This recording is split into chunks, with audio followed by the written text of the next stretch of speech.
بسم اللہ الرحمن الرحیم۔ ناظرین، دعائے حزب البحر بہت ہی پرتاثیر دعا ہے۔ ایک بہت مستند واقعہ دعائے حزب البحر کی کرامت کا آج پیش کر رہا ہوں۔ حضرت خواجہ سید حسن نظامی دہلوی لکھتے ہیں کہ میرے والد ماجد نے فرمایا کہ جب غدر ہوا اور انگریزوں نے دہلی کے سامنے پہاڑی پر مورچے لگائے تو درگاہ شریف حضرت محبوب الہی میں ایک بہت اچھے درویش تھے جو حزب البحر کے عمل تھے اور ان کے کمالات کی بڑی دھوم تھی۔ کسی نے ان سے عرض کیا کہ جناب، آپ کا عمل کس دن کام آئے گا؟ اسلامی حکومت تہلکے میں پڑی ہوئی ہے اور مسلمان گرداب بلا میں پھنسے ہوئے ہیں۔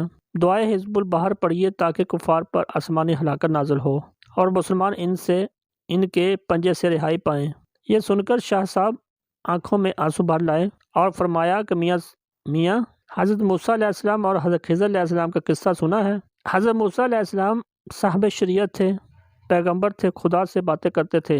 ان تمام درجوں کے باوجود چند خاص بھید قدرت کے راز ان سے مخفی رکھے گئے تھے۔ چنانچہ جب خضر علیہ السلام کا ساتھ ہوا اور حضرت نے کشتی میں سوراخ کر دیا تو حضرت موسیٰ علیہ السلام شرع پیغمبری کے تقاضے سے ظاہری قصور کو دیکھ کر ناراض ہونے لگے اور فرمایا کہ جن لوگوں نے بغیر کرائے لیے ہم کو ناؤ میں سوار کر لیا، ان کو خواہ مخواہ نقصان پہنچایا اور کشتی کو عیبدار بنا دیا۔ خاص کر یہ کہ تمام اہل کشتی کو ڈبو دینے کا سامان کر دینا کون سی آدمیت کی بات ہے؟ حضرت خضر علیہ السلام نے فرمایا، تم ان غیبی باتوں کو نہیں سمجھ سکتے، میرا تمہارا ساتھ نبھنا مشکل ہے۔ میں تم سے پہلے ہی کہہ چکا ہوں کہ میری باتوں میں دخل نہ دینا۔ اگر تم کو میرے ساتھ رہنا ہی ہے تو صبر و اطمینان سے چپ چاپ ساتھ چلے آؤ، پوچھ گچھ سے سروکار نہ رکھو۔ حضرت موسیٰ علیہ السلام نے معذرت کی اور کہا، آئندہ ایسا نہیں ہوئے گا۔ کشتی سے اتر کر چلے، دیکھا چند لڑکے کھیل رہے ہیں۔ ان میں جو لڑکا سب سے زیادہ خوبصورت تھا اس کو حضرت خضر علیہ السلام نے اٹھا کر زمین پر دے مارا اور چھری سے ذبح کر دیا۔ حضرت موسیٰ علیہ السلام کو کہاں سے تاب تھی، بے قرار ہو کر بولے کہ ہاں، اس معصوم بچے نے تمہارا کیا کیا تھا؟ تم نے ناحق اس بے گناہ کو مار ڈالا۔ خضر علیہ السلام بولے، دیکھو میں نہ کہتا تھا کہ پھر تم نے دخل اور معقولات کی۔ موسیٰ علیہ السلام نے کہا، مجھ سے غلطی ہوئی، اب آئندہ نہ پوچھوں گا۔ آگے بڑھے اور ایک گاؤں میں پہنچے۔ گاؤں والوں نے ان دونوں کو نہ ٹھہرنے دیا، نہ کھانے پینے کی خبر لی۔ مجبوراً یہ دونوں بھوکے پیاسے بستی کے باہر ایک دیوار کے نیچے پڑے۔ صبح اٹھے، دیکھا کہ وہ دیوار بہت جھکی ہوئی ہے، قریب ہے کہ گر پڑے۔ حضرت خضر علیہ السلام نے حضرت موسیٰ علیہ السلام سے کہا، آؤ اسے ٹھیک کر دیں۔ چنانچہ دونوں نے مل کر دیوار کو سیدھا کر کے بنا دیا۔ جب بنا چکے تو حضرت موسیٰ علیہ السلام نے کہا، تم نے بھی کیسا فضول کام کیا ہے۔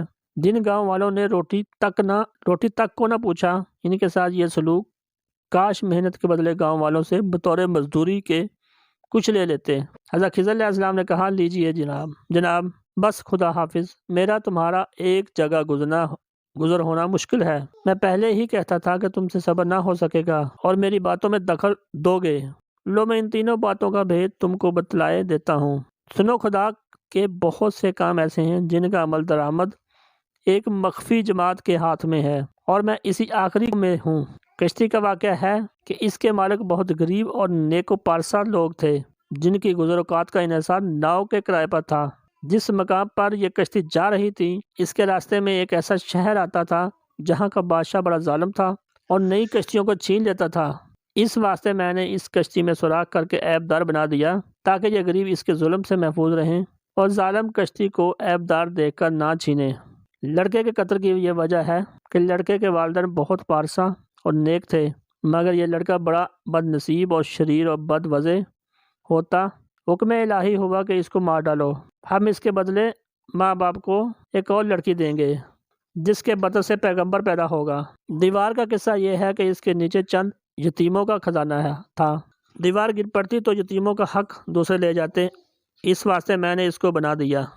شاہ صاحب نے فرمایا، یہ قصہ قرآن شریف میں ہے، سب مسلمانوں کا اس پر ایمان ہے، مگر اس میں ایک سوال یہ پیدا ہوتا ہے کہ خدا کو اس کی کیا ضرورت تھی کہ کشتی کو عیبدار کرا کے ظالم سے بچایا اور بچے کو قتل کرا کے اس کے والدین پر رحمت کی اور دیوار بنوا کر خزانے کو محفوظ کیا، حالانکہ اس میں طاقت تھی کہ اپنی قدرت سے ظالم کا دل پھیر دیتا، بچے کو نیک بنا دیتا، دیوار کو نہ گرنے دیتا، مگر اس نے ایسا نہیں کیا اور ظاہری اسباب سے انتظام کرایا۔ اس کا جواب یہ ہے کہ اللہ تعالیٰ نے تمام دنیا کو اسباب پر پیدا کیا ہے، کوئی چیز بغیر سبب کے ذریعہ اور وسیلہ کے نہیں ہے۔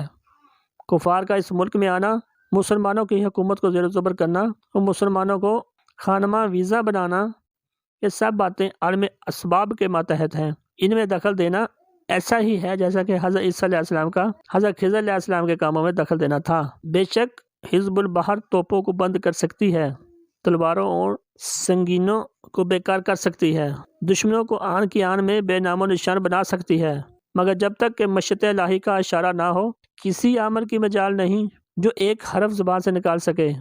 یاد رکھو کہ ہم نے اپنے اہل و عیال سے، اپنے اعمال سے یہ وقت خود بلایا ہے، بس کوئی طاقت نہیں جو اس کو ٹال سکے۔ والد صاحب قبلہ فرماتے ہیں، یعنی مولانا حسن نظامی صاحب، حضرت خواجہ حسن نظامی صاحب فرماتے ہیں کہ ان کے والد صاحب فرماتے ہیں کہ جب دہلی فتح ہوا اور انگریزوں کا قبضہ ہو گیا تو وہ شاہ صاحب درگاہ سے غائب ہو گئے۔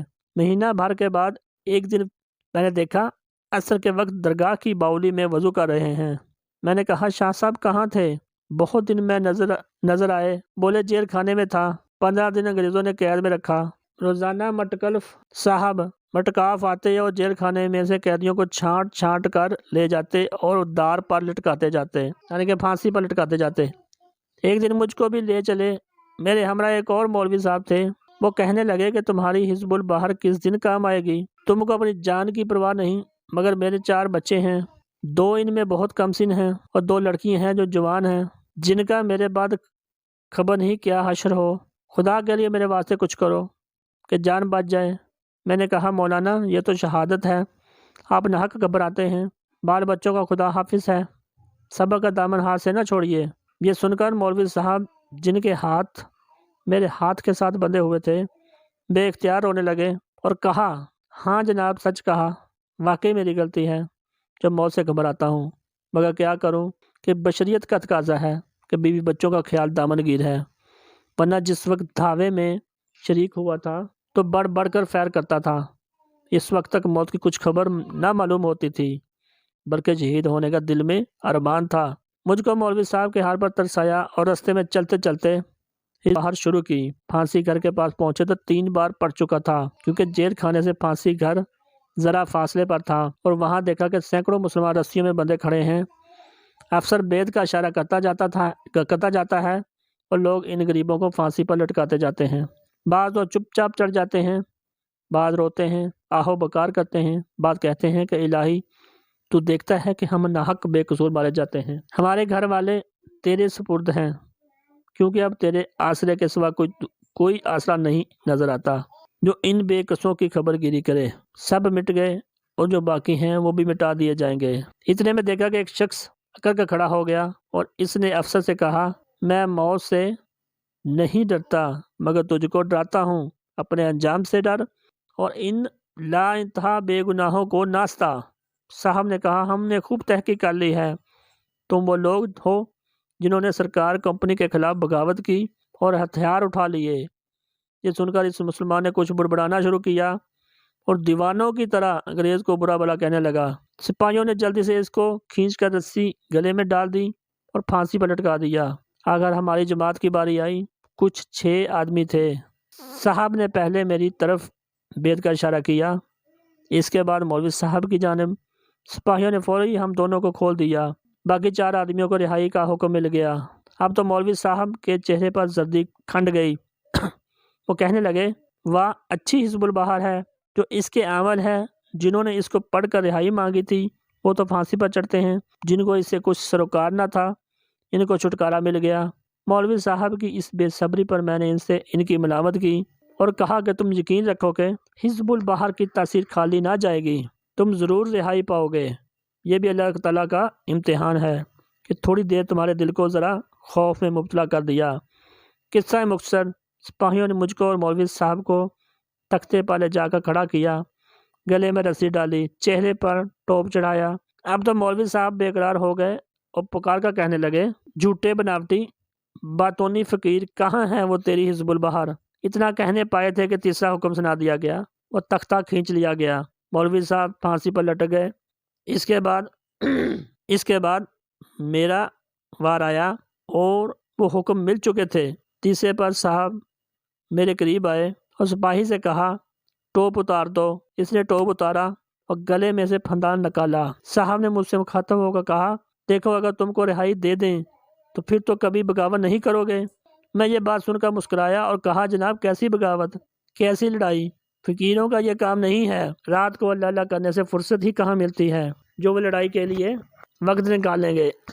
آپ ناحق بدگمانی کرتے ہیں۔ میں ایک پرانی قبر کے اندر دنیا والوں کے جھگڑے سے بچ کر بیٹھا ہوا تھا۔ آپ کے سپاہیوں نے دیکھ لیا اور پکڑ لائے۔ صاحب نے کہا، اچھا تم کو رہائی؟ میں نے کہا، تو جناب ان مولوی صاحب کی لاش بھی مجھ کو عنایت کیجیے، یہ میرے دوست تھے۔ صاحب نے کہا، اچھا لے جاؤ۔ میں نے خود پھانسی کا پھندا کھولا، لاش کو اتارا اور سپاہیوں کی مدد سے چارپائی پر ڈال کر بازار میں لایا اور یہاں سے 4 مزدور لے کر چارپائی مولوی صاحب کے گھر لے گیا۔ بیوی بچے رونے پیٹنے لگے۔ میں نے ان کو دلاسا دیا۔ ایک لڑکی نے کہا، مجھ کو ابا کا منہ تو دکھا دو۔ میں نے چادر ہٹائی اور چہرہ دکھا دیا۔ جو ہی چہرہ کھلا میں نے دیکھا کہ آنکھوں کی پلکیں کچھ حرکت کرتی ہیں۔ اب تو مجھ کو خیال ہوا کہ شاید جان باقی ہے۔ دل پر ہاتھ رکھا تو اس میں بھی خفیف سی حرکت پائی۔ بدن میں گرمی موجود تھی۔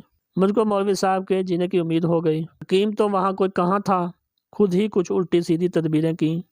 خدا کی قدرت، 12 گھنٹے میں مولوی صاحب نے آنکھیں کھول دی اور ناتواں آواز میں پانی مانگا۔ غرض اسی طرح رفتہ رفتہ وہ 3 روز میں اچھے ہو گئے۔ اس وقت میں نے کہا، دیکھا مولانا صاحب، حزب البحر کی تصویر کو موت کے منہ سے بھی نکال لائی۔ مولوی صاحب بہت روئے اور توبہ استغفار کرنے لگے کہ میں نے حالت مایوسی میں خبر نہیں کیا کیا گلے کلمے زبان سے نکال دیے۔ خدا مجھ کو معاف کرے۔